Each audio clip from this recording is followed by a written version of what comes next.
to part 2 of our 2-part episode with Ava Paige, where we continue our talk on streaming platforms. You can check out part 1 now everywhere you listen to your podcasts. There's still a lot of people that don't have iPhones. They don't have like the Apple Podcast. And a lot of people listen on Spotify. Yeah, so and if you do listen on Spotify, no shame to you. I mean, my brother uses Spotify, and he has a musician for a sister. So, but just again, if you want to support your artists that you love, I'm sure they have options out there. I know I have a Patreon. I have like Instagram members, all this sort of stuff, or buy merch, go to shows, support live, stuff like that. But Spotify just needs to pull their head out of it. So come on, man, we might get us a cent, please, just a cent. I hear Napster is trying to make a comeback. Yeah, something like that. Yeah. So they're making a streaming platform though. Yes. Yeah, I forget what it's called. I think part of that is to do with Spotify, and they're trying. I mean, I think now if you're coming into the business from that side of things, you have to follow the way of like Tidal. Yeah. Because you're going to get criticised straight. If you come in and go, well, actually, we're just going to pay the same as this, you can't. I don't think there's a place for that anymore. I think the worth is starting to be seen. And I'm really hoping as well that, with the podcast, people see everything that comes, before you go listen to that song on any streaming platform, all the work that goes into that. Because it's 4 or 5 hours in a writer's room. It's an hour round trip to get to the writer's room. Could be multiple sessions. Right. Could be multiple, people. Could be, multiple rewrites. The studio time.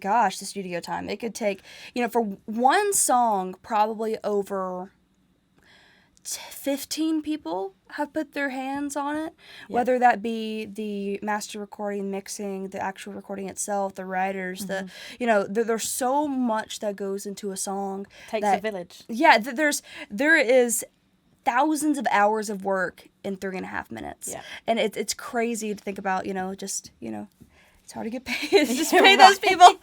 But, I mean, that's just... And I think one of the hurdles... for independent artists as well is knowing that side of it though as well, because we're in a day and age now where there is a lot more weight on an artist than there ever was. Absolutely.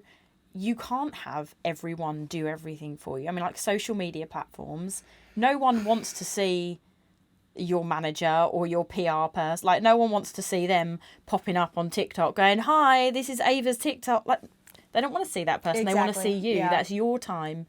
And it's become a much more intensive... Yes. So, how deep do I get into this? So, the music industry has changed a lot. So, basically, as an independent artist, and other independent artists can relate to this as well.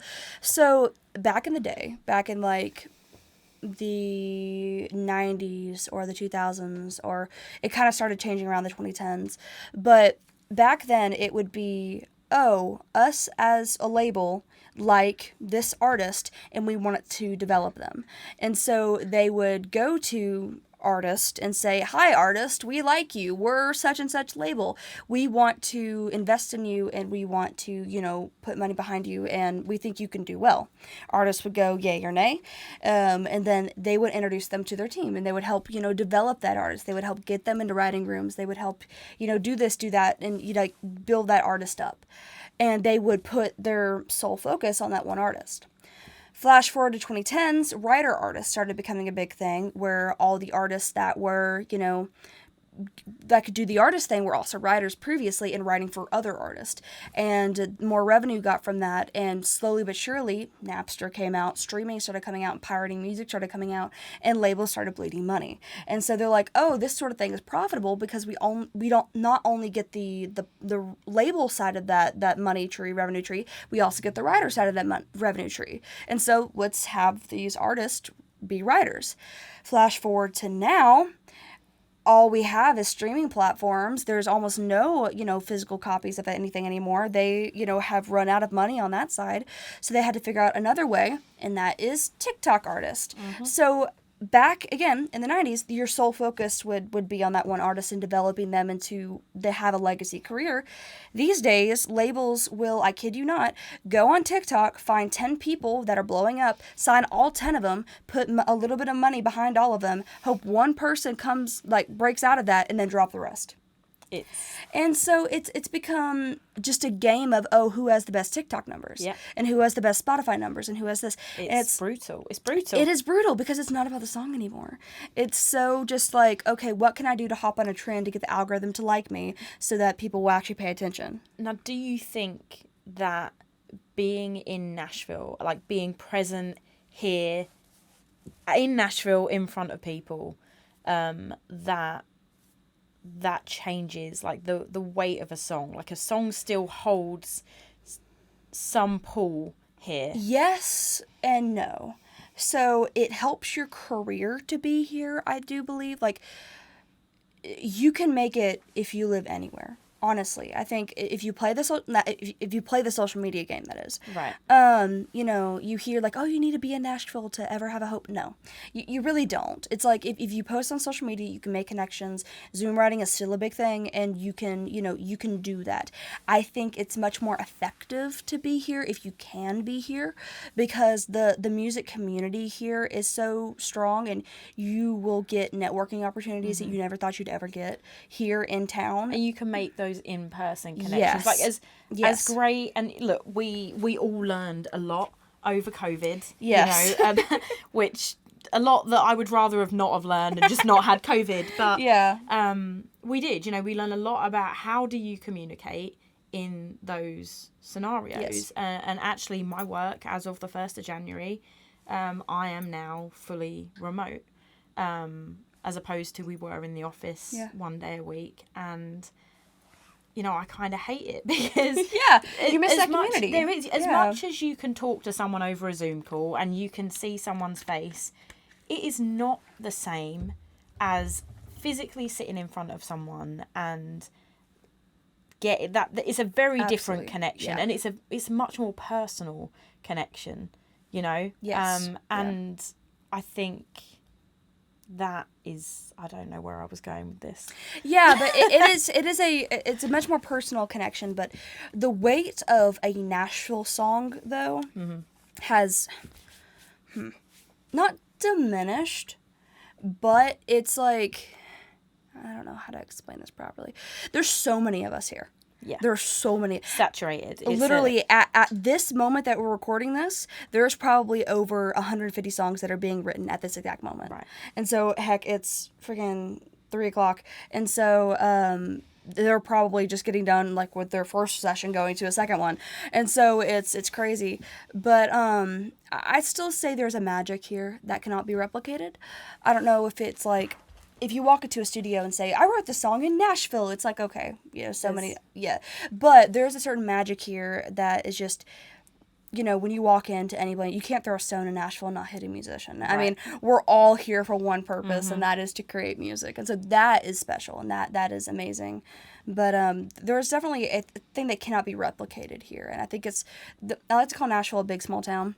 Yeah. Because that's what it is. It's just like, everybody kind of knows each other, but the community here is special, and you can make it anywhere, but here is just a special little. It is, and I'm probably going to end up mentioning this on every episode, but only because it's so true. Is that I've found the people within the music industry, specifically in Nashville, everyone is so welcoming, right? Like, it doesn't matter what stage of your career you're in. People just want to help people. Now, I'm not saying you don't get the anomalies. There's always those people. If you look for the a-holes, you're going to find the a-holes. I mean, it's just like, they're there. But as a general rule, yeah. I mean, rewind all the way back to that one night when Kelly Clarkson turned up. She could have... She could have very easily... She didn't have to be rude, but she could have very easily just been like, you know what, I don't want to do karaoke, like, I'm here with my family. Yeah. And... also that would have been totally fair. But there is a real sense of community here. Yeah. We all know that we're all just trying to achieve music. Like, Right. we're all just trying to make it in this crazy dream that we all share. And so it's like the least we could do is help each other out. Exactly. And so there are definitely some stuff in like there's some things in Nashville that I dislike. And I mean, it's my hometown, so I can't say like I don't. You know, you hear all the hate songs about Nashville, and it's like, yeah, we have our flaws. We nowhere's perfect. Exactly. But man, the people here are good. Yeah. And they are good-hearted people that just want to create. And it's just like the community is, again, it's wonderful. It really is. And again, if you look for the jerks, you're going to find them because they are here. They are definitely here. But majority of people that you find are just good, down-to-earth people. They really are, and I mean, there really is nowhere else in the world like it. And you just walk down to Bunbury and see Brett Eldridge walking his dog. Hey. She'll just like talk to you, just be like, "Hey man, what you?" I remember coming out when I used to travel back and forth, and I think it was 2009, and it was really like it was my first experience of Nashville really, and me and my friends are driving down the road. And Darius Rucker's just walking down the street, and we wind down the window, and we're like, Darius! And he's like, hey! And I just remember... They're so chill, yeah! I just remember at that moment, like, being the first time I was here, and just being like, wait, what? Yeah. Well, now I'm used to it. Everyone's everywhere. Yeah. Honestly, it's so funny, because Nashville is so... I mean, we don't have really paparazzi. I think that makes a huge difference. If I remember correctly, we have anti-paparazzi laws in Tennessee. Oh, really? Okay. I think. I'll have to double check on that, but I think like we literally have laws against paparazzi. We'll Google it and let you know. Yeah. I'm pretty sure that we have that. But everybody's just so chill where it's like genuinely, even if you are a big time celebrity and you're walking down the street, it'll just be like people will just be like, hey man, love your music, and then just walk on. It's so funny. I've seen the funniest interactions between like big name people, and then it'll just be like, there he goes. Okay, bye. Yeah. Just like cool. It's just Nashville. I mean, people are so used to it at this point of just like, oh yeah, my local coffee shop. Yeah, you know, Blake Shelton visits all the time. Like, it's crazy. It is. It's wild. Yeah. So going back to the songwriting stuff, you obviously write a lot.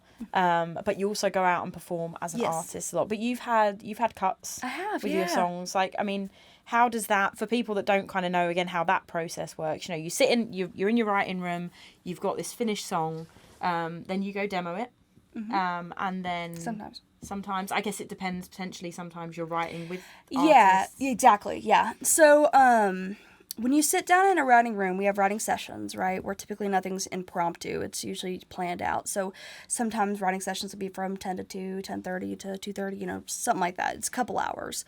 Sometimes they last 7 hours, depending on who you're with, because we talk a lot. But typically there's an artist in the room. Sometimes there'll be multiple artists in the room. We'll just write something to write something. But a lot of times when we walk into the writing room, we know we have a direction for the day, whether it be one of your friends that's writing for a project, or I'm writing for a project, or we get pitch sheets every month or so that will show the artists in town that are looking for songs, that are looking for outside cuts. So we could be like, oh, Morgan Wallen is looking for his new album. Let's write something that he wants. What does he want? Oh, he wants a up-tempo song about a truck. I mean, like, there's just certain stuff that you can write towards, right? And then at that point, if you think that it's a good fit, you'll send it into his team and see what they say. But these days, it's a lot of inside cuts, which means the artist is in the room with you. Okay. So I'll be sitting down with an artist, and they'll be like, hey, I have right now 6 songs out of 10 that I need for my album, and I'm lacking up tempos. So we'll target that and kind of let the artist take direction, and then we'll help them tell the narrative they want to tell. Sometimes, we'll schedule, sync stuff where we'll sit down with, a music supervisor and be like, hey, what do you need for this scene in your upcoming movie? And they'll tell you, okay, we need something. Sometimes it can be very general, like we just need a love song. Sometimes it could be legit super specific, like they filmed a scene. I had this situation once where they filmed a scene for a movie, and they were dancing to this song, but they couldn't get rights to that song. So they needed a song at this exact BPM. So the dancing would time up right.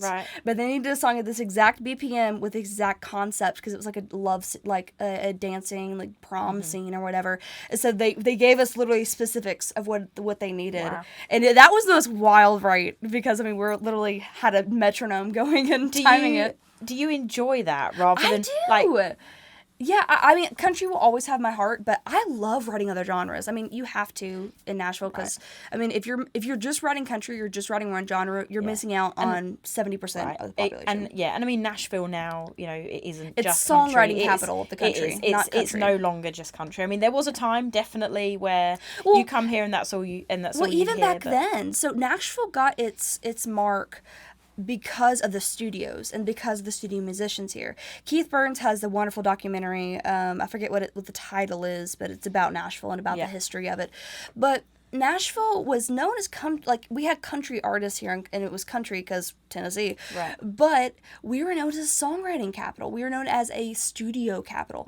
That's what we were really known for. And there's always been, you know, the Beach Boys recorded here. I mean, it's just like, you know, there's so many different artists that came to Nashville because of our studios and because of our accessibility to great studio musicians. And so it's like, again, if you move to Nashville, don't expect to just hear country because we got it all. 100%. But back to writing rooms and stuff, it's really special. I know once I was sitting down, I just had a cut with a great artist. He's actually an actor as well, John Schneider. Okay, He played Bo Duke in Dukes of Hazzard, and he's played a bunch of other stuff since. He was in Smallville for a while. Great actor. But he also has released music his whole life. Yeah. And so recently he had his wife pass away from breast cancer. And so he's actually the founder of CMN, Children's Miracle Network. Okay. And so I met him through that, and we became friends, and, you know, we golfed together and all that sort of stuff. But just going golfing with Bo Duke, you know. No, it's you should not see me on the golf course. I'm an angry golfer. But I find the best I've done is Top Golf, and I can barely hit the balls. So. I've been playing since I was 5. I'm not good, but I have fun. But we were doing a charity event together, and he leaned over and said, "Hey, I have this idea, and I think I want to write it with you." And he told me the idea, and I'm like, man, I'd be honored. And so we scheduled a writing session when he got back in town because he lives in Louisiana. And he was recording his record. And so he had titles and stuff that he wanted, and it's an album to Alicia. So it's just this album, just love album towards his late wife.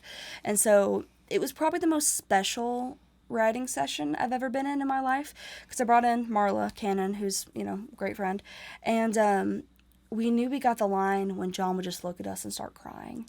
And it was like, that's how you know it's special, because I mean, that right there is vulnerability. That right there is just, that's the beauty of music, is we get to help him heal, and we get to put his emotions during this turbulent time into a song. And so that is just, it's so special because you get to write with these artists and get to, you know, tap into that. I mean, in that situation, what's it like for you to have someone, I mean, ultimately the trust that he has in you to be like, I know what I want and I need this song, and you're the person to write it, when it's something that is so incredibly personal. I mean, I would imagine there's a fair amount of pressure, but also knowing that someone It's an honor. I mean, and I don't say that lightly. I mean, genuinely, it is an honor to be able to be trusted that much. I mean, y'all listen to the song. It's off of his, forget what the album is called, but the song is called "Why Did You Leave Me?" And it's a beautiful song. I'm so proud to be a part of it. But it's truly special to just know that he trusted me enough to bring the title. You know, he trusted me and Marla enough to open up his heart and be like, this is what I'm feeling right now. This is what, you know, I need in this song. And it's incredible that we got to share that pain with him. and we got to understand what he was feeling for a little bit and just kind of, again, help him heal, help be a part of his healing process.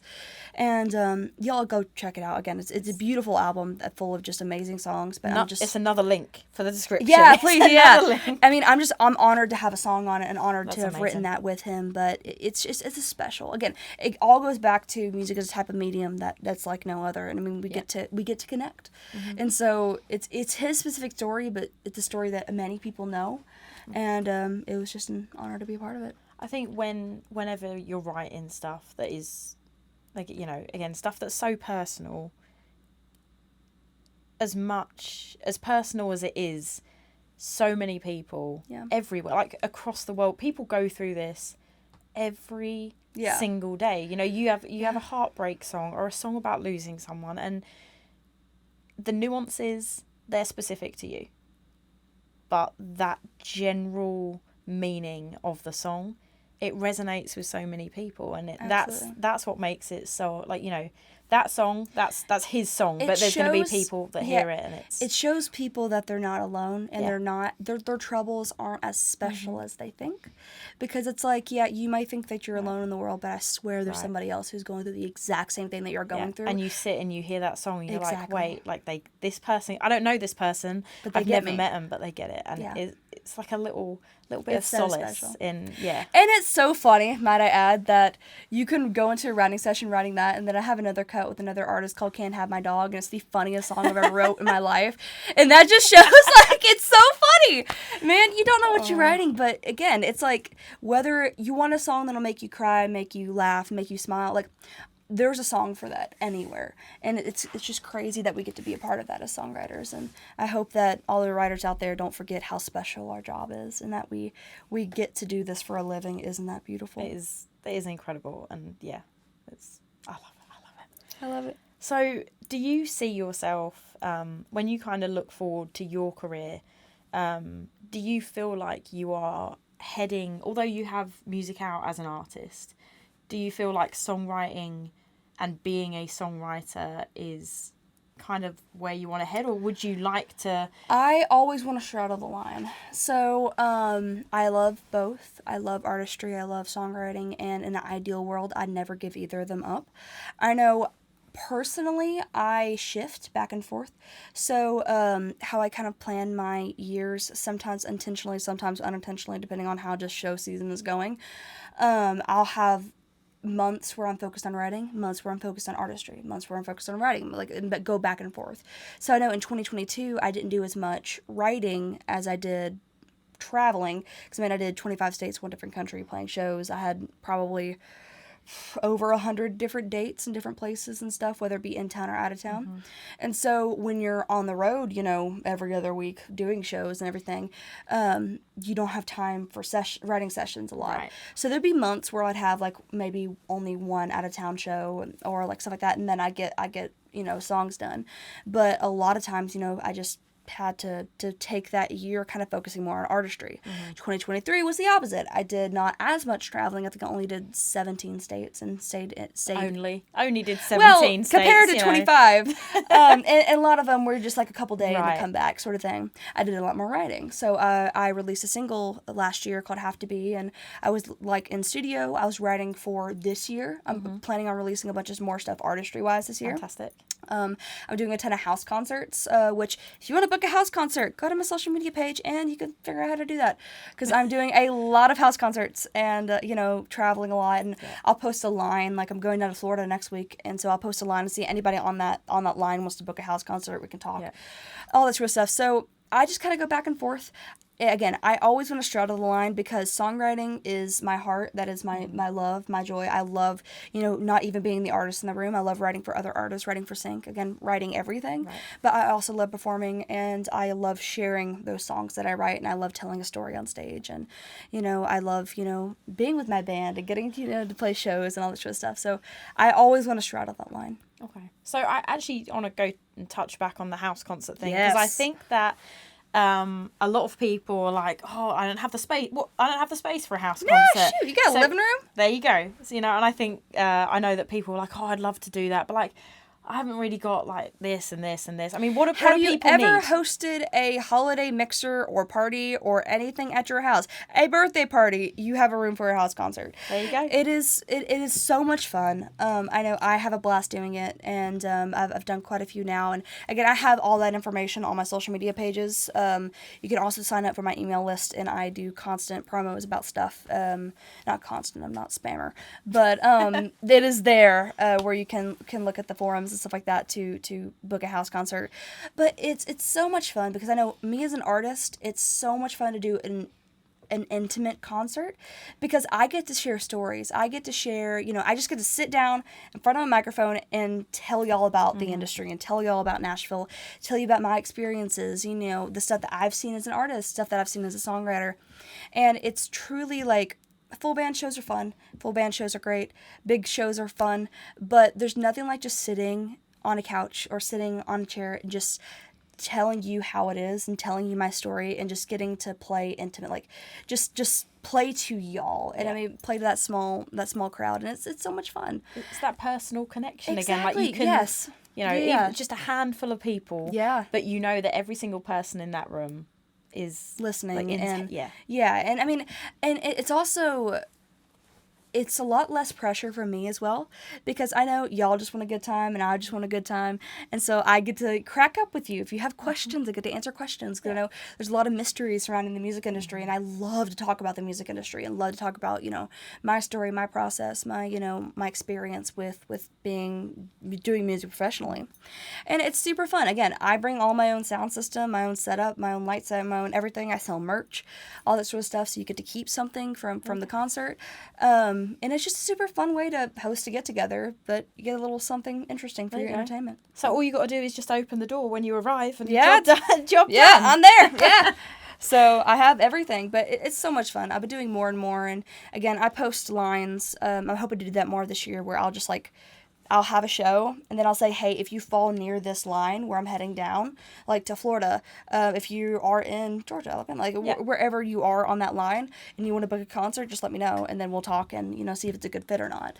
But it's so much fun. Again, I have a blast doing it. It's so much fun. Again, I just get to hang out with people. I love that. And if you have a dog, extra bonus points, because there you go. I will be distracted by your doggo the whole entire time, because I love dogs so much. So... Hey, it's actually just a dog sitter. That's it. Yeah. But you go out for the night. Hire Ava. Job done. Yeah. I love dogs. So, I'm going to circle back around to this Kelly Clarkson thing one more time. Yeah, because all those years ago, who'd have thought that, fast forward to now, I'd see her you again. did something super exciting. Yeah, I was just on her show, the Kelly Clarkson show. Yeah, it was a total full circle moment. I had a contact to one of her producers, and so I sent a video in, and they said, yeah, we'd love to have you on. And so I didn't know what to expect. I didn't really know what, oh God, would she remember me? Would she like me? I remember her being super nice, but it was just I don't know. As soon as I walked on set, she just she was getting her hair and makeup touched up and stuff, because they did a segment before me. And then she's just like, oh my God, Ava, so good to see you. And she ran up and hugged me, and I was just like, oh my God, what an amazing person. But we just got to sit and talk. I mean, the producers even warned me, just hey, by the way, just letting you know, we do have a time limit. So if she goes on a side tangent, just know that, you need to reel her back in. And so I'm you get two Southern women talking about stuff. I don't know if you're ever going to get us to shut up. This is going on. Can we just extend the show just for this episode? In fact, does anyone else even need to be on this? Just me and Kelly, we're good. Oh my gosh, nah, it was a hoot. She's an absolutely amazing person. During all the commercial breaks, she's just we just talk about random stuff and be like, okay, back to interview style. But it was so much fun. I mean, the guys over at the Kelly Clarkson show and 30 Rock alone was just amazing to see, and just hi Jimmy Fallon, bye Jimmy Fallon, okay. It's one of those moments. Yeah, exactly. Wait, what? Yeah, because that crowd goes to Fallon after us, and so it was kind of cool to see. But man, it was amazing. She's so sweet, so kind. Again, what a full circle moment. She's the reason I got into the music industry. And then at the end, she gifted me a Turks and Caicos trip, so I get to host a writer's retreat. Yeah! She's like, yeah, I know the music industry can get a little stressful, and sometimes you need to take a break for your creative process, so we're sending you and 3 of your writer friends down to Turks and Caicos for 3 nights and 4 days. Amazing. So, yeah, I get to call up, like, 3 of my writer buddies and be like, hey, you want to go down to it? What are you doing next week? Exactly. No, but you know, you've earned it as well. I mean, and honestly, I really hope that people just listening to this can hear it, because you are so tuned in to the industry. More honestly, I think more than a lot of people. Like you, I just love it. You are, and it comes across. It shows, and everything you've got because you have worked your butt off for it. So I'm glad that, you know, you get these experiences and that, they pay off. And it also goes to show that hard work does pay off. Absolutely, you know? yeah. I know one of the things in the industry that makes me very mad and gets a lot of musicians disheartened, including myself, is there's a lot of luck for the music industry. That is a thing that I will not deny. Anyone who denies it is in denial. But hard work beats talent when talent doesn't work hard. That is a motto that I've lived by my whole entire life.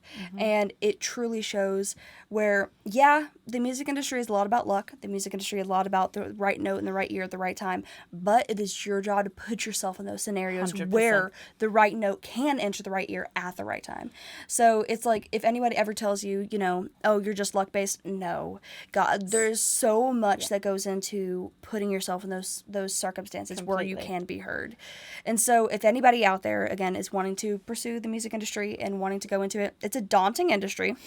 It looks very intimidating from the inside out, but the best thing I could tell you is just to start, just to go, just to put your whole heart into it.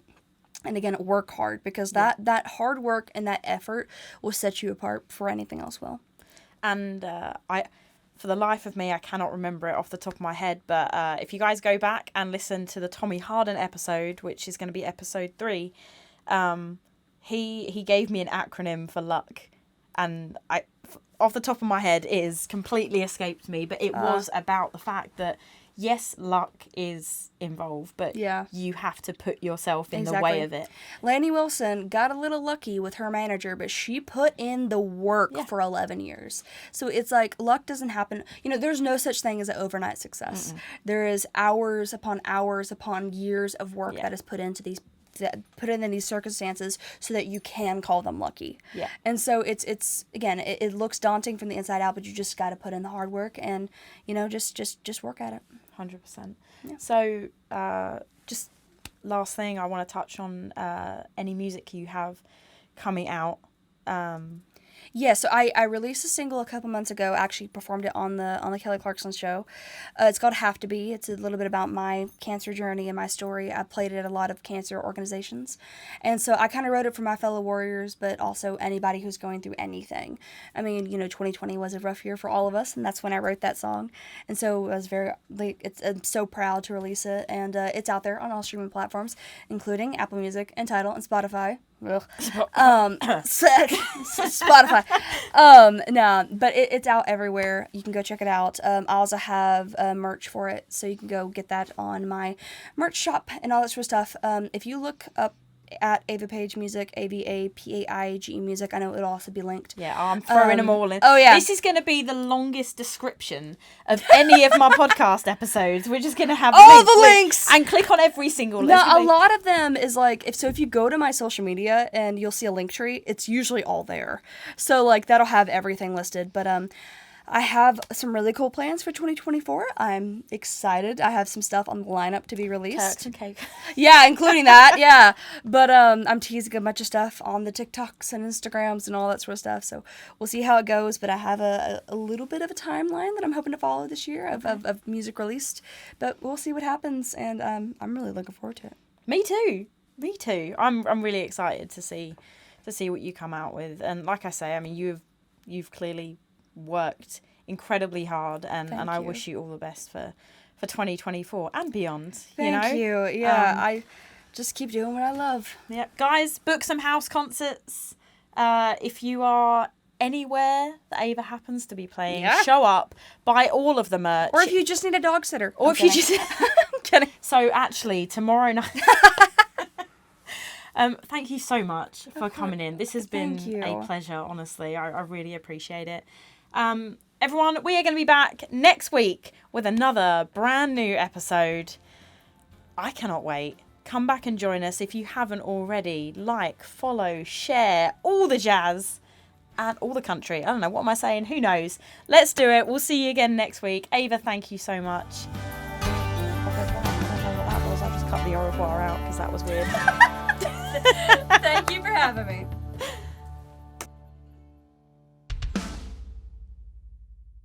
Recorded at 2300 Studios in Nashville, Tennessee. Original theme music by Gary Wood.